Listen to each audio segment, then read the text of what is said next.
wannan alama ce daga cikin alamomin tashin kiyama. manzo Allah ya bayyana ce la taqumu as-sa'atu hatta yakthura al-harj, kiyama ba za ta tsaya ba sai al-harj ya yawaita. sai sahabbai suka ce wa man al-harj ya rasulullah, min al-harj ya manzo Allah? sai manzo Allah yake cewa al-qatlul qatl, kisa wato farar yawan kisa alama ce da cikin alamomin tashin kiyama. da suka duba yakin duniya da aka yi a shekarar 1920 wani abu, da shekarar da yakin duniya da aka yi na biyu a shekarar 1930 na zuwa 1945, adadin mutane na afirka a duniya sama da miliyan 18, sama da miliyan 20. da suka duba kawai a ce mutanen da suka mutu a farkon wannan shekara ta 2000 da aka shiga 2000 zuwa 2007, mutanen da suka mutu tsakanin iraki da afghanistan da yankin jamus da kashmir da kasar india da dukkan waɗansu wurare da ake faɗa a nan kasashen afirka irin su congo kinshasa, irin su rwanda, burundi da sauran wurare na duniya, mutane kawai da suka mutu, kai mutanen da suka mutu a najeriya kawai daga farkon wannan 2007 zuwa yau cikin yan watannin nan, ya ba a dalili na fashi da makami, ba a dalili na hadarin motoci, ba a dalili na menene, mutum zai iya lissafin ba wanda zai baka cikakken statistics na abin da aka rasa da mutane. to kaga wannan da alama ta tashin kiyama. alama ta 15 ta karu zaman, zamani zai kusanta. me ake nufi da zamani zai kusanta? manzo Allah ya faɗa cikin hadisin Abu Hurairah, la taqumu as-sa'atu hatta yataqarraba zaman, kiyama ba za ta tsaya ba sai zamani ya kusanci juna. fatakunu sanatu kash-shahr, shekara ta zama kamar wata daya. wa yakunu shahru kal jumu'a, wata daya zama kamar mako daya. wa takunu al jumu'atu kal yawm, sati daya zama kamar yini daya. wa yakunu al yawm kal sa'a, yini daya zama kamar awa daya. wa takunu sa'atu ka hadiratu safa, wa safa as-safa, awa daya ya zanto kamar dan lokacin da zaka cinnawa wani ganye na bishiya ya kone. to ba da mai ce wajen fassara wannan bai ake nufi da zamani zai kusanta.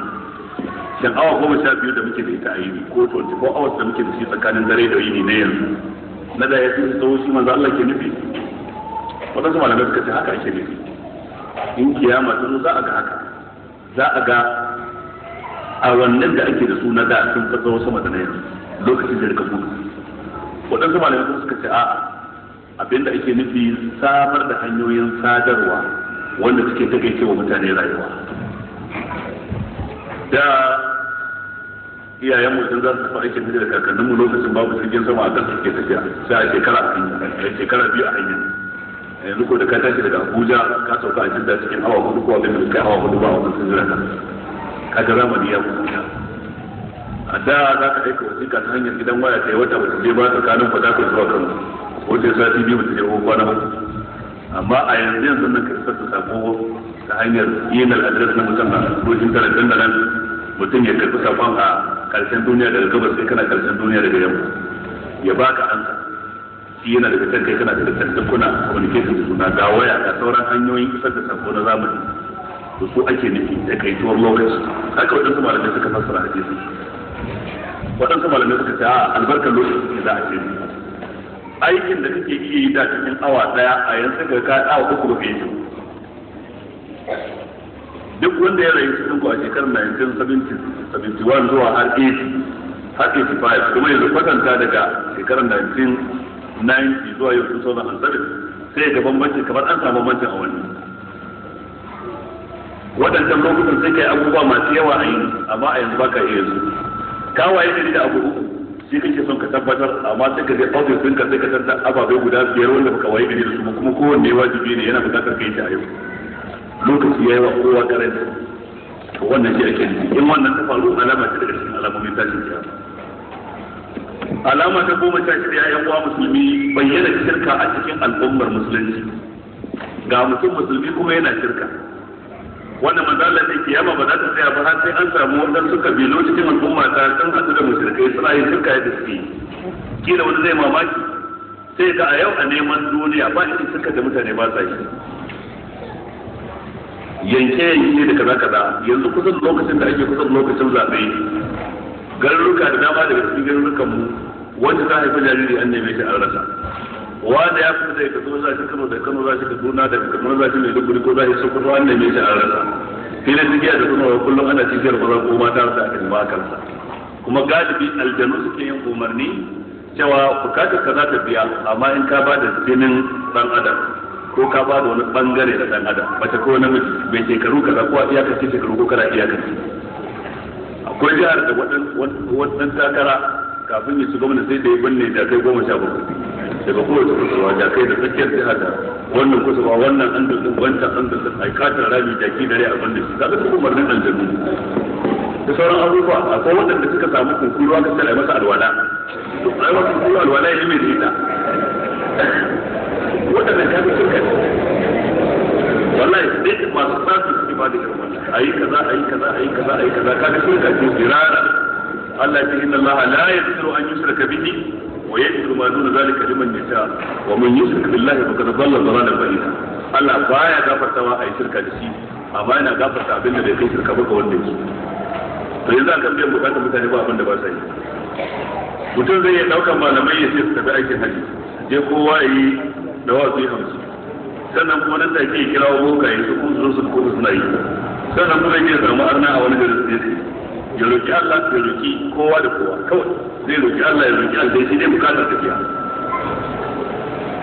waɗansu malamai idan wani ya ba su kujerar aikin haji ko umara sai ya burge su ko ba sani ba kuma yadda ya ba su kujerar aikin haji ko umara to kuma haka kuma yadda ya samu wani boka kuma ya ba shi sun bakin sa ko kaza mai wake ko wani kaga ya rufe duk rubun Allah da suka yi wanda shi a wajen ana yin rubun kuma wani wanda ba Allah ba kan ya biya wata bukatar da ba mai iya biyan da sai Allah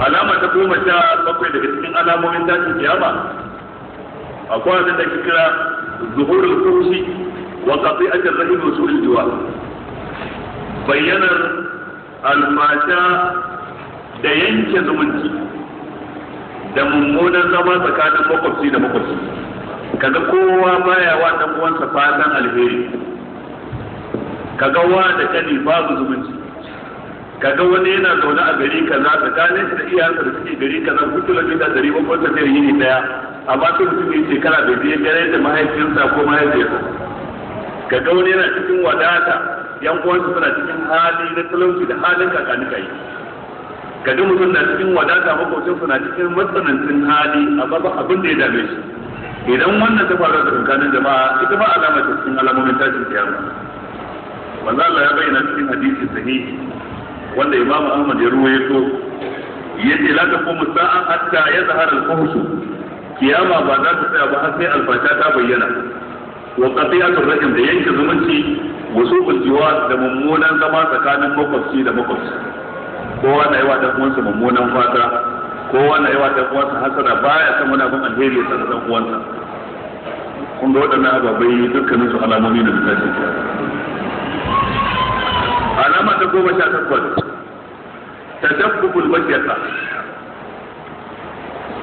da martakar tsofaffi ita ce kalmar da na yi ta kokarin fassara kalmar da ita da Hausa ita na fassara daidai abinda ake nufi tsoho ya rika halin yara ko tsohuwa ta rinka hali na ɗan mata irin andatuwan jisun nan ita tana ta shekara 50 amma tana halayya ta shekara 17 ba ta gane ta girma ba ba ta gane ta manyanta ba wani alama ce da cikin alamomin tashin kiyama to menene alamomin haka a fili rina gashi manzo Allah ya bayyana rina gashi a matsayin alama tsoho mai kukura ka ga ya ce ita ake gyaran gashi ana rina gashin sa dan kar a gane ita ma ta so mata manyanta amma da ni tana gyaran gashi tana rina kan kurkura da bayyana dan kar a gane to duk wanda alama ce da cikin alamomin tashin kiyama tsoho wanda ya manyanta kaga yana neman yara kanana ya kawance da su kawai tun da yana da kuɗi yana da kaza yana neman sa'annin ƴaƴansa sa'annin jikokinsa ga mutum zai shekara 60 yana neman budurwa zai shekara 17 ba wai da aure ba da fasikanci to ko da aure dan shekara 60 65 ina ce na yin shekara 17 ai ya kamata kuma ya barwa na baya ya nemo da tsufa tare su rufe asirin juna tare, amma kar ya nemi wanda shi lokacin da ita ta fara zama mace shi kuma lokacin ya ƙare karan babu da kowar komai ta tsarar to sai ta yaya kuma. wanda Allah ya bayyana cikin hadisi sahihi yace yakunu qawmun fi akhir zaman yarbibuna bis sawadi ka hawasil al-hamam la yaribuna ra'ihat al-janna. za a samu wata mutane a karshen zamani za su rinka dana gashin su kaga kamar kundin hasbiya wata mutuwa ce wanda ko dai ina tana da wani launi amma da inda kundin ta yake baki kire to su ma ko ina in abin nan ne amma nan gemu za su kokari su rina shi kar a gane furfurar su a ce ya tsufa. shi ko bai san cewa ita furfura akwai lokacin da take zama tsufa akwai lokacin da take zama baiwa. to amma dai ko da ta tsufan ce rina ta din baya da amfani ka sa a yadda kake ya ji mutunci a ganka kowa ya ganka ya ga babban mutum kamun mai tsararre ko baka wasanni na yara amma ka kaya manyanta kana wasanni na yara wannan bai dace ba. alama ta 19 wato ta kusa da karfi ke na cikin ƙananan alamomi kasratun zalazil yawan girgizar kasa. ka ji girgizar kasa a Iran an yi hasara wajen mutum kaza. mutumin da yake ba mutumin kirki ba mai mutunci a mizanin shari'a shine mutumin da yake mutumin kirki tunda Allah ya ce inna akramakum inda kariya yake amma kuma jama'a su yi tafi a yi sowa mutum ya fi kariya wa yukazzabu fi hasadi wanda ya fi gaskiya kuma a tsare ta ce kariya ce makaryaci a gaskata shi wanda yake mai gaskiya kuma a tsare ta ce wa yu'tamanu fi al-sa'id abin kura a cikin nama shi ne ga mutum ba a ɗinci an san farawa ne a ajiye inda dukiyar da ba su wurin kan wani fiye na ne amintacce kuma a hana shi a ce karku bane wayar su ku fi harruwai zuba a lokacin nan harruwai zuba zai rinka magana a cikin jama'a sai su haɓe su ce wa marruwai zuba su ya rasu Allah zuwa ne harruwai zuba sai manzo Allah ce as-safihu yatakallamu fi amr al-amma wani kaskantacce wulakantacce ya rika magana a madadin sauran mutane. to wannan alama ce daga cikin alamomin tashin kiyama. yayin uwa na faɗa muku kananan alamomi za su ce sabbin fa amma a cikin na kalle su gaba daya na zaɓo waɗannan na ambata guda wanda a cikin su na tabbatar in su duka ba su faru ba to mafiya yawan su sun faru suna faruwa a cikin rayuwar mu. abin izra a nan gudu shine yayin uwa faruwar abu a matsayin alamar tashin kiyama baya nuna zargi ga abin ko kuse sai an kalli wadansu dalilan da suka kushe abin ko suka yabe shi. yanzu misali ai ko annabi alama ce da cikin alamun tashin kiyama yanzu wannan abin zargi ne ko abin yabo ne? abin yabo ne. dole ya bai talbata alama ce daga cikin alamun tashin kiyama yanzu wannan abin yabo ne ko abin zargi ne? abin yabo ne, abin so ne. amma bayyana jahilci ba abin zargi ne. bayyana zina da bayyana ha'inci da riba duk wanda abin zargi ne. a ce ba ma kallon abu dan ya zama alamar tashin kiyama ya zama kawai ya zama abin zargi ko abin yabo sai in mun kalle shi ta wata mahangar da za ta nuna zargi ga abin ko kuma ta nuna yabo a kansa. to daga karshe sai in ambata mana manya daga cikin alamomin tashin kiyama sunan gurin kamar da na faɗa da ke ne guda hudu kawai zan bayyana mana a matsayin misali. alama ta farko bayyanar mahadi. a nan ya kamata mu bambance wane ne mahadi wanda bayyana su take a matsayin alamar tashin kiyama. idan mutum ya kalli hadisai da dama waɗansu cikin bukari waɗansu cikin muslim da waɗansu cikin mustadrak na imam al-hakim an-nisaburi da sauran littattafan sunna manzo Allah ya bayyana mahadi ta hanyar suna ta hanyar sifa da kuma ta hanyar aikin da zai yi idan ya zo. sunansa daidai da sunan manzan Allah, sunan mahaifinsa kuma daidai da sunan mahaifin manzan Allah. yadda manzan Allah ke Muhammad ibn Abdullah haka shi ma mahaifinsa zai sunansa Muhammad ibn Abdullah. sannan kuma manzo Allah ya bayyana cewa shi ma hadisin nan yana daga cikin zurriyar gidansa, yana dangantuwa zuwa ga Hassan ibn Ali, wato Hassan dan Ali bin Abi Talib da kuma ga na Fatima. Shi ma hadisin yana dangantuwa ne zuwa gare shi da an mu dogon tarihin sa. Al-Imam Ibn Kathir yace wa huwa Muhammad bin Abdullah al-Alawi al-Fatimi al-Hasani. Shi ma hadisin sunansa Muhammad ibn Abdullah al-Alawi, zuriyar gidan Ali bin Abi Talib, al-Hasani ta bangaren Hassan ba ta bangaren Husaini ba, al-Fatimi dan na Fatima. Ko manzo Allah ya bayyana cikin hadisi yace shi ma hadisin da baya da bambanci da sauran kowa da kowa, kamar sauran da magarin mutane baya da wani abin da ya fice da shi, amma yuslihu Allah subhanahu wa ta'ala fi layla. Allah zai inganta halayyarsa a cikin dare daya da bambancin sauran mutane. Ta fuskar ta kawai sauran Allah cikin zai zo mujaddadi da zai jaddada addini. Ba wani sabon addini zai zo da shi ba, Qur'anin da manzo Allah ya bari da hadisi da manzo Allah ya bari da su zai yi. Zai zo duniya ta cika da zalunci, yayi kokarin samar da adalci a cikin ta. Za su yi zamani daya da Annabi Isa alaihi salam, kamar yadda manzo Allah ya bayyana. Yace kayfa yakunu amrukum idza nazala fiikum ibn maryama wa imamukum minkum. Ya al'amarin ku zai kasance lokacin da Annabi Isa dan Maryam zai sauka, a lokacin kuma shugaban ku yana cikin ku. Da Annabi Isa da yazo zai sallah bayan mahadi.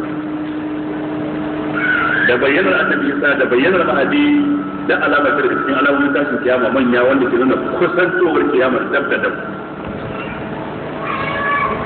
Kamar yadda shi mahadi sahihan hadisi suka nuna shi, haka Annabi Isa alaihi salam sahihan hadisi suka nuna shi, kuma ayoyi suka yi isara zuwa gare shi.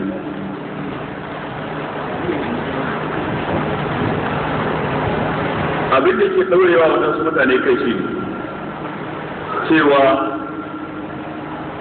su suna ganin Annabi Isa ya mutu don haka ba zai dawo ba, wanda babu wata aya ta cikin Alƙur'ani ko hadisi sahihi na manzon Allah ko maganar wani sahabi ɗaya dal cikin sahabbai ingantacciya zuwa gare shi da suke Annabi Isa ya mutu. Kalmar da suke fakewa da ita ce kalmar al-wafat da Allah ya amfani da ita cikin Alƙur'ani. يا عيسى إني متوفيك ورافعك إلي ومطهرك من الذين كفروا وجاعل الذين تبعوك فوق الذين كفروا إلى يوم القيامة ثم إلي مرجعكم وأحكم بينكم فيما كنتم فيه تختلفون. كلمة إني متوفيك. to kalmar alwafatu a cikin larabci kuma tana da ma'anoni, ka duba kowane kamus na larabci cikin shahararrun kamus na larabci, misali lisanul arab wannan cikin mafi girman dukkan wani kamus na larabci, ko tajul arus, ko kayo kasa kasa irin su alqamus al-muhit na Fairuz Abadi, ko ka dauki as-siha ko mukhtar as-siha ko misbah al-munir. Ya dai mun ji ba amma tattalin littafi bane ba a dogaro da lugarsa wajen tabbatar da abu a matsayin larabci. Waɗannan su ne tatattun littattafai na larabci tsantsa. Kalmar alwafat ma'anarta tana kaiwa da kuma cikin ababai guda uku. Alwafat yana zuwa da ma'anar mutuwa, alwafat yana zuwa da ma'anar barci, alwafat yana zuwa kuma da ma'anar biyan bashi. Tawaffaitu daidai na biya shi bashi na gaba daya. To kaga daukan ta gaba da ma'ana daya zai zama kuskure. Da haka baka iya tantance mata ma'ana sai ka bi jerin santan da kalmar ta zo sannan ka san me take nufi. Jumla siyaqul kalam wa sibaqul kalam huwa alladhi yuhaddidu al-ma'na. Wannan zai tantance maka ma'ana. Da Allah ya ce ya Isa inni mutawaffika. Ya Isa ni ne nake kaddara maka jin barci. Ko ya Isa inni mutawaffika. Ya kai Isa ni ne nake kaddara maka mutuwa. Bai sai na kace ka ba, a'a ni ne mai kace ka, domin mutawaffi ismul fa'il ne, wanda ismul fa'il ma'anarsa daidai take da ma'ana na fi'ili mudari, yadullu ala al-hal wal istiqbal. Yana nuna abinda ake yanzu ko wanda za a yi nan gaba, amma ba wanda aka yi baya ba. Kaga ba ta nuna mutuwar sa. balla sana ayat da kuma Allah ya dauke shi barra fa'ahu Allahu ilayhi wa kana Allahu azizun hakima balla sana hadisi cikin bukhari da muslim in mutum ya ce kafa hujja da hadisin annabi baya cikin wanda suka tabe cewa shi zai kafa hujja da hadisin annabi ba da haka da yayan uwa musulmi waɗannan abubuwa gaba ɗayan su ma'aunar fahimtar su da yadda da su ayat alqur'ani da hadisin manzon Allah da maganganun magabata na farko musulman farko cikin sahabban annabi sallallahu alaihi wa alihi wa sallama da tabi'ai da tabi'in da haka bayyanar mahadi alamar cikin alamomin tashin kiyama bayyanar annabi Isa alama ce daga cikin alamomin tashin kiyama daga nan alama ta uku akwai bayyanar dujal wanda yadda mahadi da annabi Isa suka zanto salihan bayi dujal kuma zai zama fasikin bawa fajirin bawa kuma cikin yan adam yake ba wai cikin aljannu yake ba dan adam ne shi amma kan gararre mai yawan fajirci zai zo da wadansu al'amura da suka keta hankalin dan adam yi zai zama da ruwa a ruwa ya ce yi sai kasa ta fito da tsirrai a ga ta fito da tsirrai zai kewaye duniya gaba ɗaya cikin dan kankanin lokaci maka da madina sai kawai ba zai iya shiga ba kamar yadda hadisi sun yi suka nuna zai zo mai ido ɗaya ne kuma a nan abokinsa tsakanin idan dama da hagu an rubuta kafir wato kafiri manzo Allah ce da wanda ya iya karatu da rubutu da wanda bai iya ba kowa sai ya iya karanta ba dan Allah ya sauke wa mutane hujja akan su kar wani ya bi shi bisa ga kuskure amma da haka na sa wadan sauka da su to wannan manyan alamomi da cikin alamomin tasiri kiyama daga nan alama ta hudu suka ce huduwar rana daga yamma ta fada a gabas wannan aya ta nuna haka a karshen suratul an'am يوم يأتي بعض آيات ربك لا ينفع نفسا إيمانها لم تكن آمنت من قبل أو كسبت في إيمانها خيرا قل انتظروا إنا منتظرون wannan aya ta ranar da wani tafi na ayoyin ubangijin ka zai zo to a wannan ranar duk wanda bai imani ba sai a ranar imanin sa ba zai masa ba amfani duk wanda bai tuba daga aikin sabo sai a ranar shi ma tuban sa ba za ta masa ba amfani duk wanda ya yi musulunci amma bai fara aikin alheri ba sai daga nan to ko ya aikin alheri bai da amfani amma mai imani kafin wannan ranar mai aikin alheri kafin wannan ranar zuwan wannan ranar baya canja masa aikinsa zai samu lada idan yayi daga manyan alama sai da cikin alamomin tashin kiyama yadda aya ta isara zuwa gare ta haka hadisan manzon Allah sahihai cikin bukhari da wannan sa suka isara zuwa gare ta da haka yayin ma wannan su ne manyan alamomi to duk mai da amfanin sanin wannan mu gane wannan alama da cikin alamomin tashin kiyama abin nufi dan wannan ya nuna mana cewa a cikin rayuwar mu ta duniya ba da wamamiyar rayuwa ba ce kada kuɗi ko mulki ko sarauta da suruciya da karancin shekaru su ruɗe mu ubangiji subhanahu wataala zai tafi wannan duniya akwai wata rayuwa wanda wanda muke wannan rayuwar tana da farko tana da ƙarshe wajen tana da farko ba ta da ƙarshe wannan rayuwar kwanaki da watanni da aka bamu dama na mai aiki a wancan rayuwar babu aiki sai dai cin gajiyar aiki karɓar sakamakon aiki wannan shine kowanne dan adam ake son ya fahimta idan ya ga waɗannan alamomi duk lokacin da ya ga wata alama cikin alamomin ta jaddada masa imanin da zaran tashin kiyama imanin da zai gadar masa da yin aiki na gari da kwazo da himma da jin tsoron Allah da tsare gaskiya da zama mai rikon amana ya yan uwa musulmi a hakikanin gaskiya bayani akan alamomin tashin kiyama bayani ne mai tsawo kwarai da gaske kuma ina ganin in na ce sai na faɗi duk abin da ya kamata in faɗa lokacin da muke ciki ba zai ce su kuma na tabbatar mun dan nade a zaune kuma na tabbatar cikin maganganun da nayi za su haifar da tambayoyi masu yawan gaske waɗanda suke da alaka da wannan to ya kamata in dakata a nan gurin abinda ba riga na faɗa ba cikin tambaya ki da mu cike shi cikin tambayoyin da waɗansu daga cikin gudan abinda na faɗa ya zama daidai Allah sa mu yi tarayya a cikin lada ni da ku gaba da abinda ko na faɗa bisa da kuskure ko kuma har sai ina fata ubangiji da Allah ya yafe mu kuma Allah ya nuna mana kurakuran mu da ku gyara سبحانك اللهم وبحمدك أشهد أن لا إله إلا أنت أستغفرك وأتوب إليك والسلام عليكم ورحمة الله. الله أكبر الله أكبر الله أكبر. جزا الله خيرا من الشيخ خير الجزاء. الله تعالى يسعدك ومعه خير وكما أنزلنا في الجوز.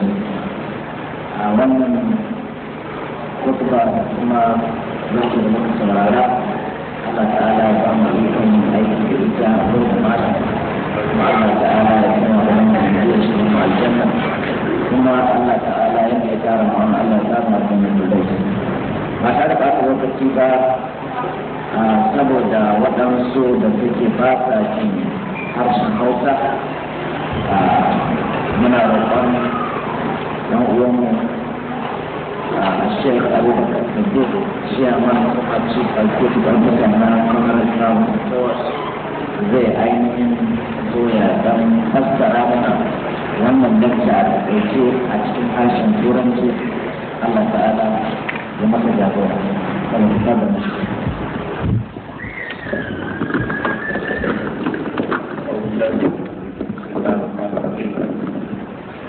kita kaitkan bayani na abin da lantar malar saboda da alamun tashin kiyama ana shekaru da kasardu da gabatar da shi da yake lokaci yana tafiya kuma tambayoyin da aka rubuta suna da yawa idan da za mu karanta su kuma malar bayani a kan su tabbar za mu kama gariba a nan ba a tashi ba saboda haka mun sanya ka'ida na farko za mu karanta tambayar da take ta shafi abin da malamin yau a biya shi na kan tashin kiyama sai dai abin da ba ka rasa ba idan mun ga cewa tambayar suna da muhimmanci kwarar da su za a karanta haka kuma idan mutum bai ji tambayar saboda Allah wani ya tambaya masa domin niyyar tambaya ya sanya lalle za mu ɗauki ɗaya daga cikin makaranta sauran kuma su gani wanda su ji tambayar saboda Allah muna ba da haƙuri ba wai mun ainihin raina tambayar sa bane sai dai kula da haƙoƙi da suke tare da mu muna roƙon Allah ta'ala ya muna jagora a zan fara tambaya ta farko wanda tambayar kuke cewa malam wace shawara za ka bai wa al'ummar musulmi game da watan halin da ake ciki a yanzu na zancen kace alfasha za ta yadu kuma auren namiji da miji kenan homosexual da sexuality yana faruwa a cikin kuma ana sa kawo shi kasar nan har ma an gabatar da shi a majalisar dokoki shine yake so ki bayan malam wani shawara ke baiwa musulmi da wannan matsala. Alhamdulillah wa salatu wa salamu ala rasulillah. Shawarar da ta zama wajibi mu faɗawa junan mu ita shine ɗaukan matakai ta hanyoyi guda biyu. Hanya ta farko kowane mutum ya ɗauki mataki a karan kansa da iyalinsa.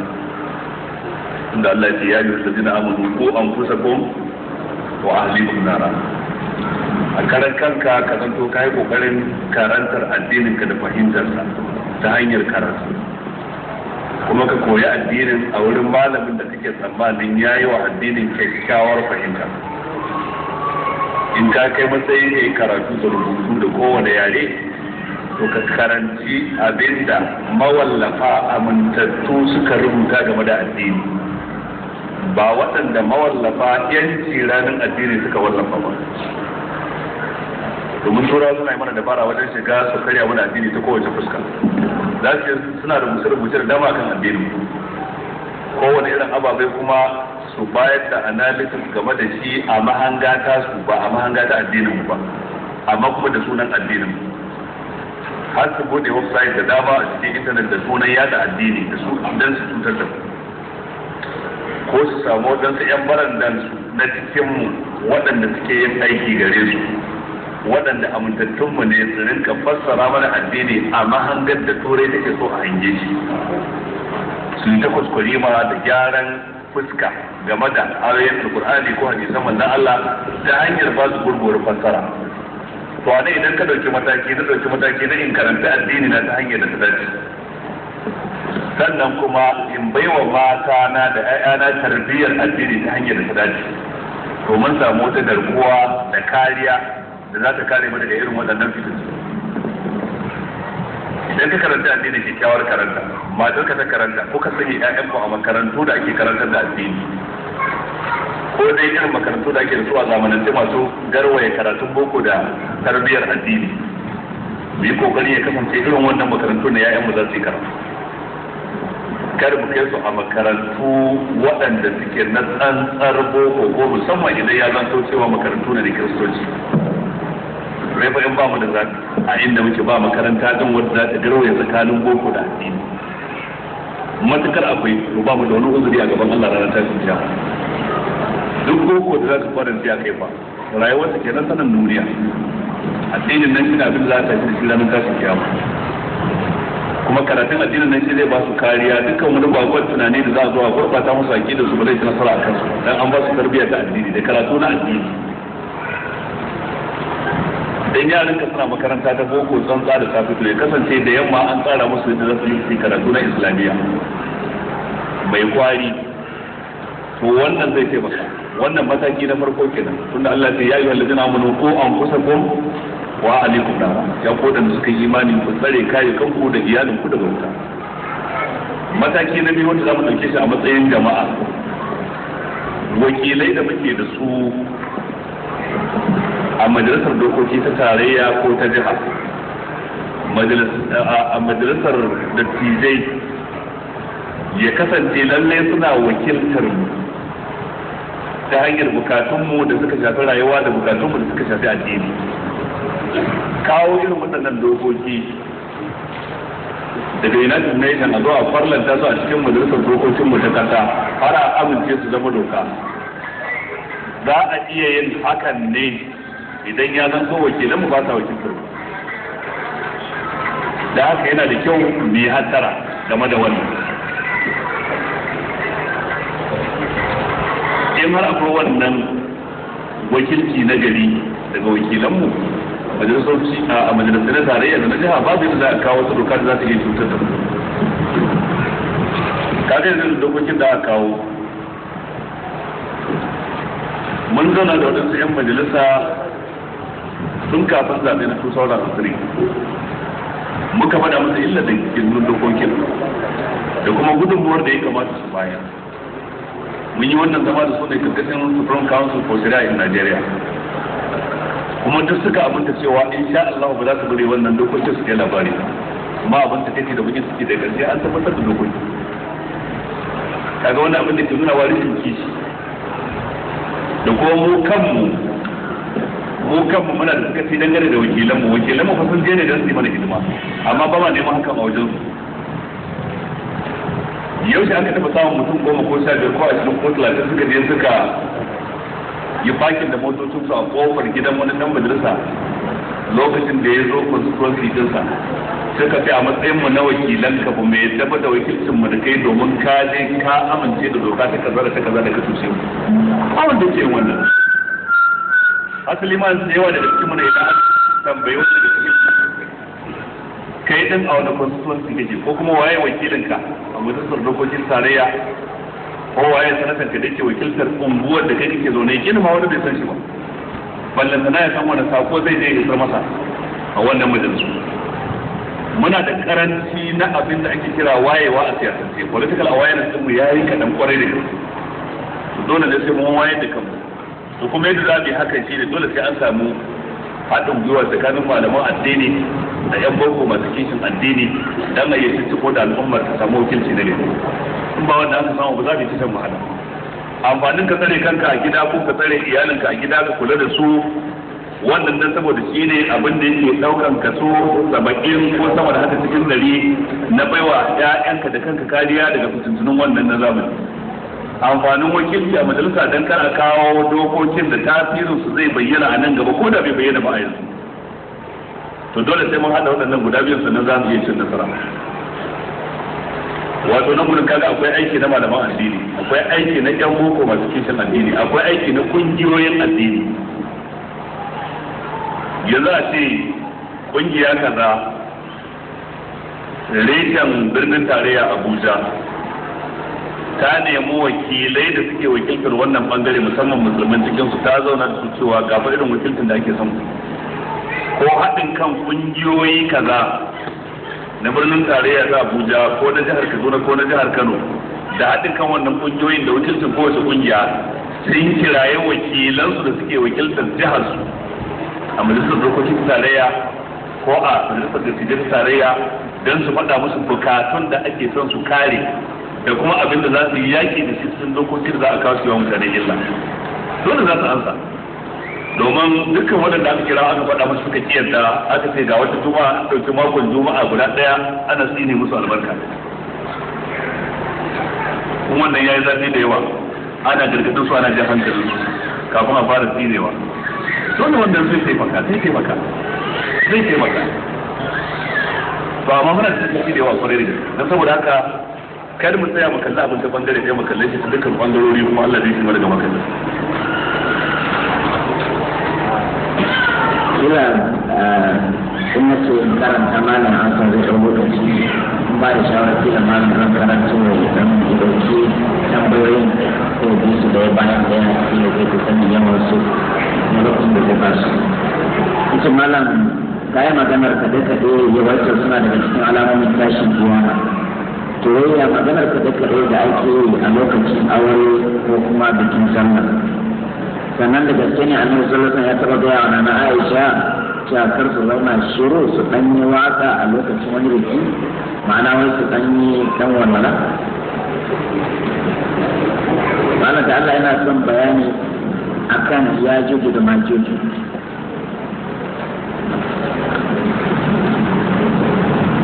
wanda ce malam da Allah a taimaka muna watan da addu'a ita addu'a take nema da ɗan uwa musulmi Allah musu assalamu alaikum malam ne matsayin wanda yake cewa watan shi tunda kayi magana akan siyasa yace an samu su yana cewa da jefa wa musulmi gale jefa kafiri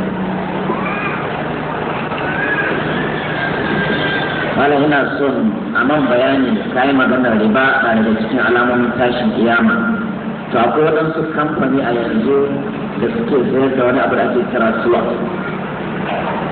za a ba za ka sa kamar 45,000 kowane wata za a baka 40,000 450 za a baka 40,000 constant su kan sana'a suna halal to amma wannan riban da ake constant babu canji ne matsayi ana malam game da riba har yanzu ya halatta mutum ya sayi abu daga Kano naira 100 yanzu ya ninka shi kamar ya sayar da shi 500 ninki 5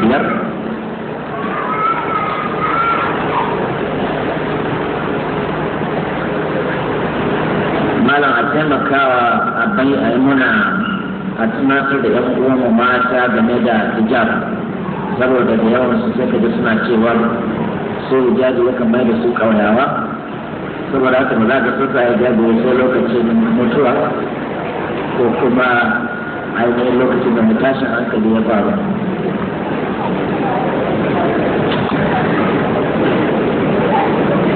wannan kuma yake menene ake nufi da hijab wanda ya kai ga har manzo Allah ya umarci mu tsari da shi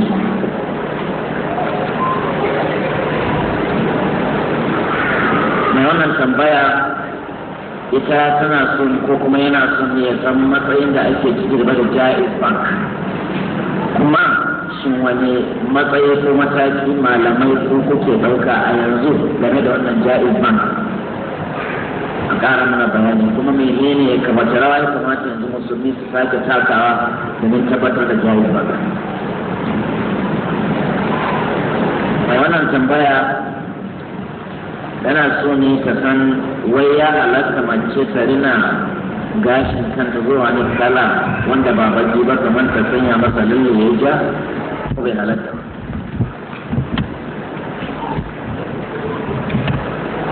malam kai maganan yawan samun kaɗe-kaɗe da sauti da zai yi wacce a ƙarshen duniya yana cikin alamar tashin kiyama to yanzu wani shawara za ta ba mu game da hansar da da kaɗe-kaɗe ga su nan barkatai kuma yaya ya kamata mutum ya ajiye kuɗinsa idan ya ajiye a banki shin ya halatta ya ajiye bar masa ya bar su kar ya karɓa ko kuwa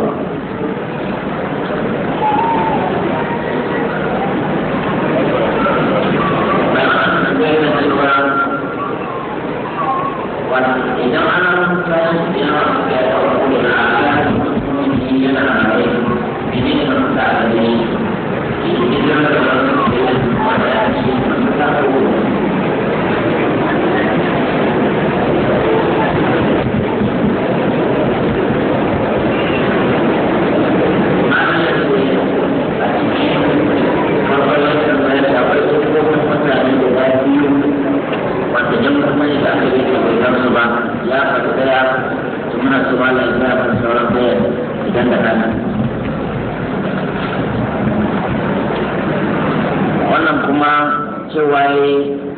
ita menene ka'idan shari'a game da wa'azin mata da suke zuwa gari ko wuri ko unguwa wala ina so da Allah a yi man bayani.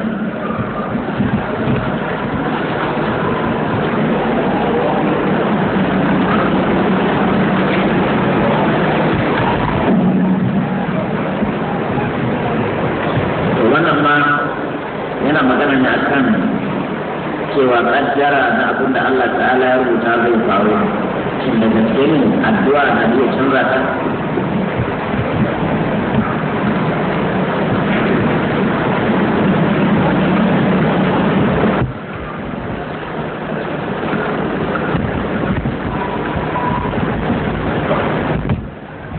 Malam wannan tambaya shi ma baya cikin ainihin zancen tashin kiyama, ta ce me hukuncin matar da haila ta ɗauke mata lokacin alfijir, yaya zancen sallar su bane?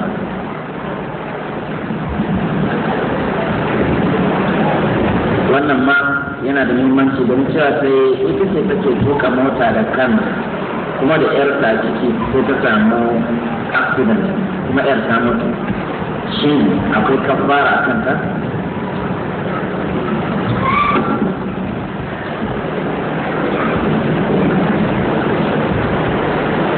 sannan wannan mata ce zancen riba da aka yi na cewa cin riba na daga cikin yawaitar riba na daga cikin alamomin tashin kiyama.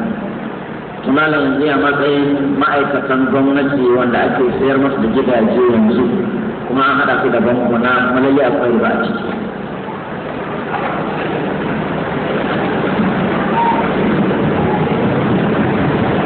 Wannan kuma ya ce to malam da Allah ya mana bayani game da hukuncin sayan shares hannun jari a banki ko kuma a kamfani.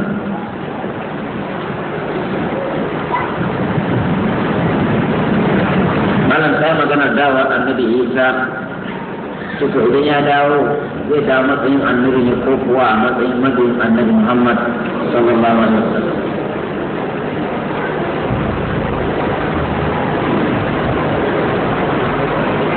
Sannan ya ce malam gaskiya ne manzon Allah ya ce wai mutuwar shi da tashin kiyama ba zai wuce shekara watan bambancin tsakanin mutuwar da tashin kiyama ba zai wuce shekara 2000 ba ko akwai hadisi?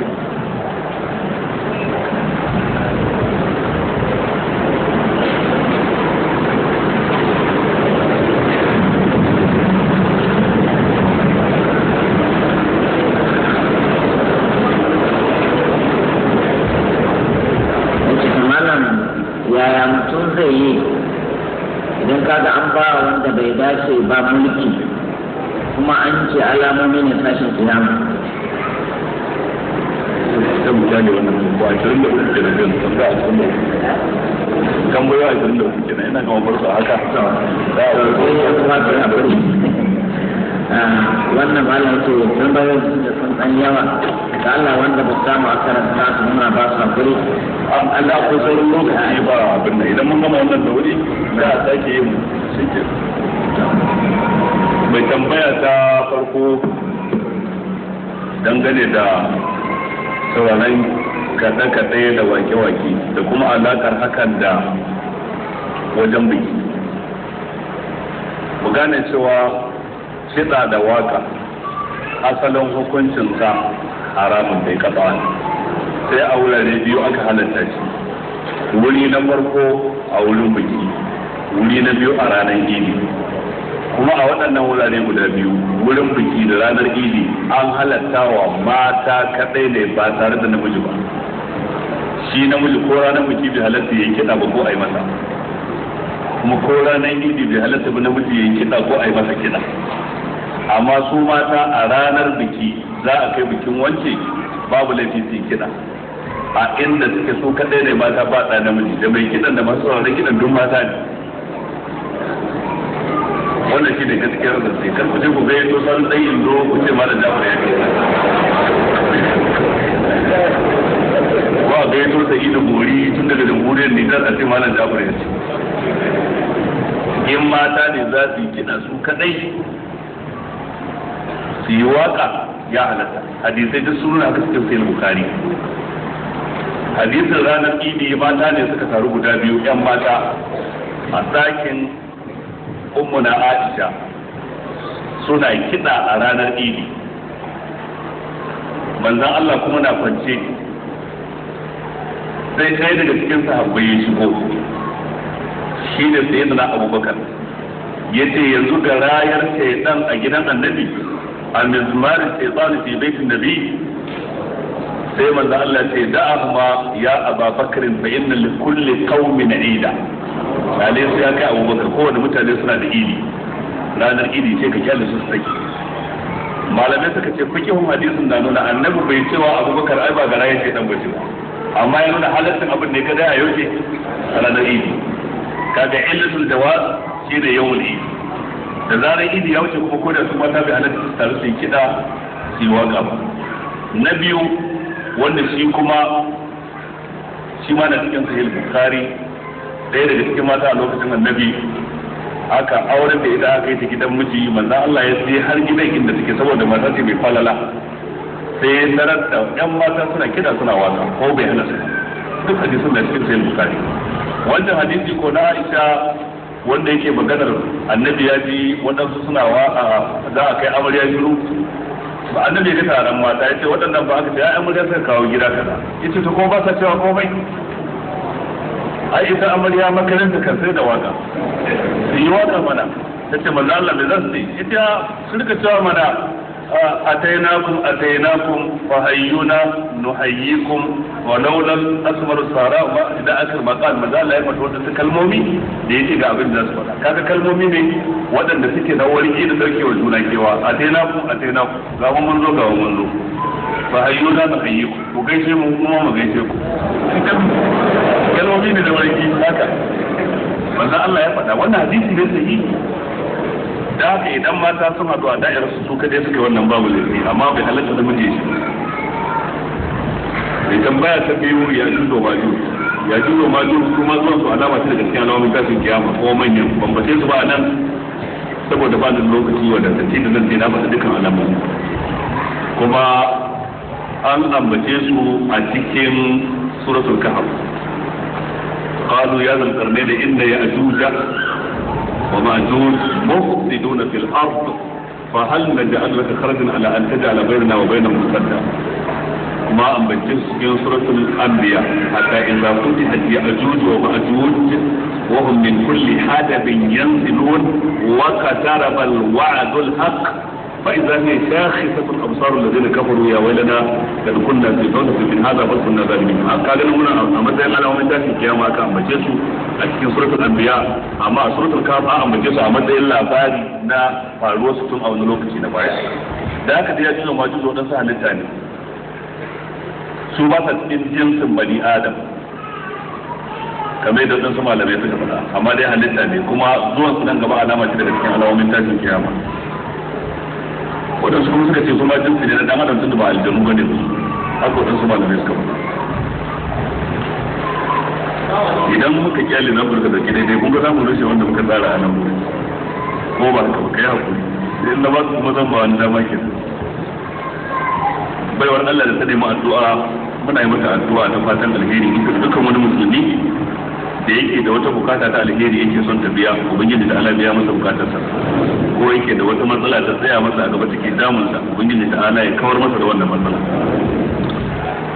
Tambaya ta hudu, wani yake cewa gara mutum ya zaɓi wanda ba musulmi ba ya zaɓi musulmi, wannan kuskure ne wannan kalmar. Allah ya nuna da musulmi da wanda ba musulmi ba za su taɓa zama daidai ba. La yastawi ashabun nari wa ashabul janna, ashabul jannati humul faizun. Afa man kana mu'minan kaman kana fasiqa, Allah ce la yastawun. Amma alladhina amanu wa amilus salihat wa lahum jannatul ma'wa nuzulan bima kanu ya'malun wa amma alladhina fasaqu fa ma'awahum an-nar kullama aradu an yakhruju minha wa yidu fiha وقيل لهم ذوقوا عذاب النار الذي كنتم به تكذبون. Allah ya ce ba za su zama daidai ba, za ka karo ka ce ma har gara kai ka fifita kafiri ne ba kan musulmi. Daidaitawa ma idan kai ka kare ta Qur'ani ballan sana kuma ka fifita kafiri akan musulmi. Abin da kai ya fi muni. Wannan ba daidai bane irin waɗannan kalmomin. Matsalar mu abin da yasa ba ma ci gaba a siyasa. kai kakan ɗauka ci gaban ka shine gyaran shugabanci. In wani shugaba ya zo wanda zai baka kwangila to gara shi da kowa. In wani shugaba ya zo wanda zai hana ka kwangila to gara kowa ma da shi. To wanda yake mu'amalantar al'amura a wannan kaga yana da tunani kuntatacce. Ni ba na kallon gwamnati ko mai mulki a matsayin mai na samu a karkashin sa. A'a zan kalle shi ne a matsayin mai muka samu a karkashin sa. Me ni da jama'a ta muka samu. Ka iya samun wani mai mulki ya ware kuku 10 da yake kune fitattun mutane ya muku wani gata cin hanci ya ba ku dinga murkushe sauran al'ummar ku. To me amfanin abin da ku samu ku da yayan ku? Saboda ya karya al'ummar ta gaba ɗaya ba ku da future ba ku da makoma. Kuma daga lokacin da mulki ya kare za a gane kudin ka ba su da amfani. Abin da ka mallaka ba ya da amfani. To shine illar da mutane ba su hangowa. Kullum mu kalli me muka samu a matsayin mana al'umma me na samu a matsayin na ni kadai ba. Sai lokacin da muka canza wannan tunanin sannan ne za mu iya ci gaba. Allah gane da mu.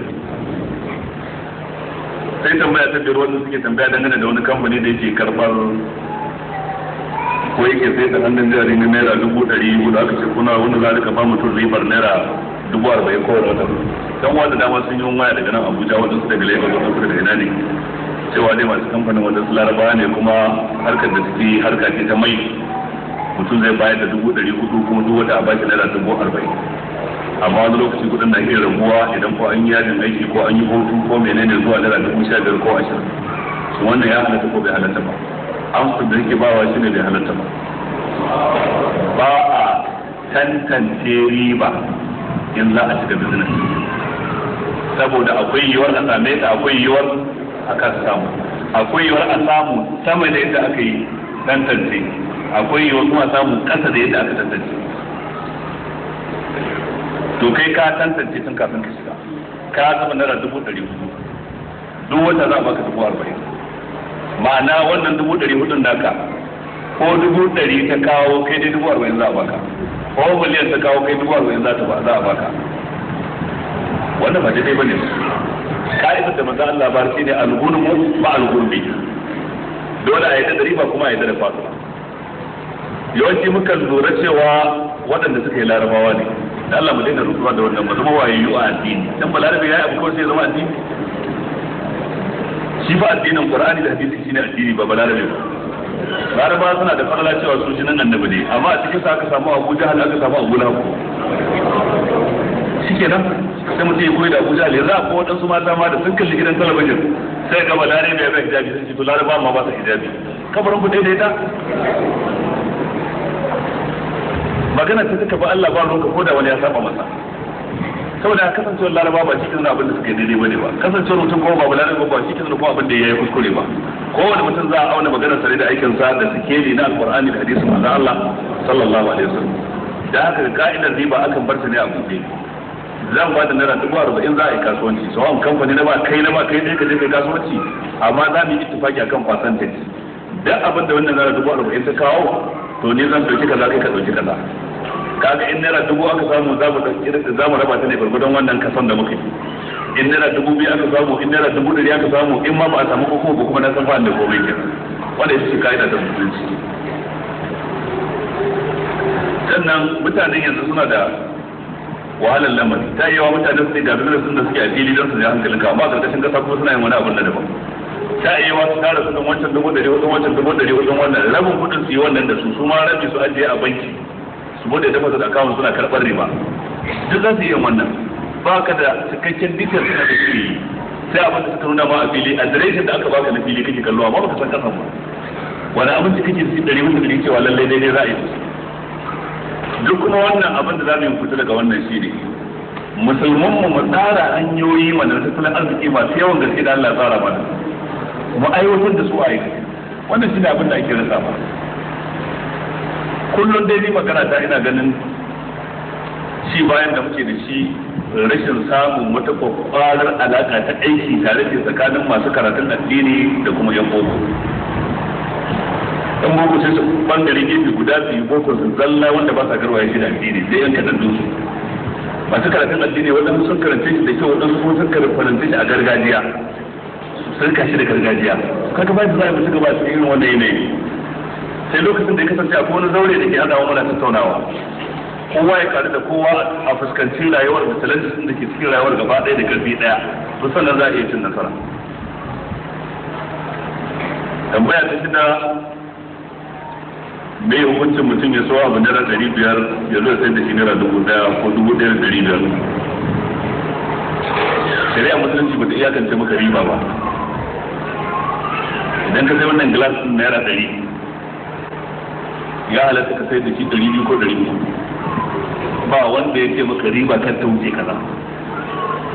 Hujja, ba za Allah ya dauki dirhami daya ya bai wa Jabir ya ce je ka so mun doki a kasuwa. Jabir na Abdullahi ya je inda ake sayar da dawaki ya sai doki mai kyau. Doki ya kayatar da shi kuma sai ganin mutane kamar ana sha'awar doki. Da ya koma gefe guda shi ma sai ce na mai sayan doki. Sai wani zo suka yi ciniki dirhami 2. Kaga ya sai dirhami daya ya sayar nawa? Ya nan da kudin gobe ninka ba. Ya karɓi wannan dirhami 2. Ya sake ɗaukar wannan dirhami 1 ya sake so dokin dirhami 1. Ya zai kaiwa annabi dokinsa da dirhami 1. Sai maza Allah ya ce ya aka haka ya ce kaji yadda aka. Maza Allah ya karɓa ya sa masa albarka. A wannan hadisin sai muka samu fa'ida biyu. Ɗaya ta fi fitowa fili wanda kuka yi kabbara don ita. Ta biyun ma kuwa yi kabbarar. Wanda ta fi fitowa fili ita ce ya halatta mutum ya sai abu ya ninka riba. Ko? To amma waɗansu hadisai na daban suke cewa da mu mutum ya auna abin da zai sayar tsakanin abin da yake tushe ne na rayuwa ginshiki ne na rayuwa irin essential commodities. Kana sayar da kayan abinci, kana sayar da magani, kana sayar da wani abin da dole rayuwa sai da shi. To ka zama mai sauki a lokacin ka hakura da karamar riba ya fi. In ka sa babbar riba ba za ta haramun kai ba, amma ka hakura da karamar shi ya fi. Yanzu mai sayar da gero da masara da dawa da magani baya daidai da wanda yake sayar da agogo, da wanda yake sayar da sarka, da wanda yake sayar da zobe. Zobe kam idan kai shekara ba zobe a yansa ka sai me? In kai shekara ba ka da agogo kuma sai me? Ba dole rayuwa bane ba. Amma bayan da mutum ce ya yi shekara ba ruwansa da shinkafa ko alkama ko masara ko madara ko sauran bukatun rayuwa. To wannan manzo Allah ya ce rahimallahu mar'an samhan idza ba'a wa samhan idza ishtara wa samhan idza qada. Allah ya dukan bawa wanda yake mai saukin hali lokacin da ya je saya, mai saukin hali lokacin da ya tashi sayarwa, mai saukin hali idan ya je karɓar bashi ga wanda yake biya. Wanda ana son ka zo mai saukin hali. Amma abu na biyu da hadisin ya nuna shine ya nuna cewa a ce idan na baka kuɗi na ajiya sai kai kasuwanci da su ba tare da izini na ba kuma ka samu riba, wannan ribar da ka samu ta wace ne mai kuɗin ko ta kace kai ko ta mace mu biyu za mu raba. Jazir ya ji ya sai doki ya sayar da kuɗin annabi ba tare da annabi sai ba aka samu riba.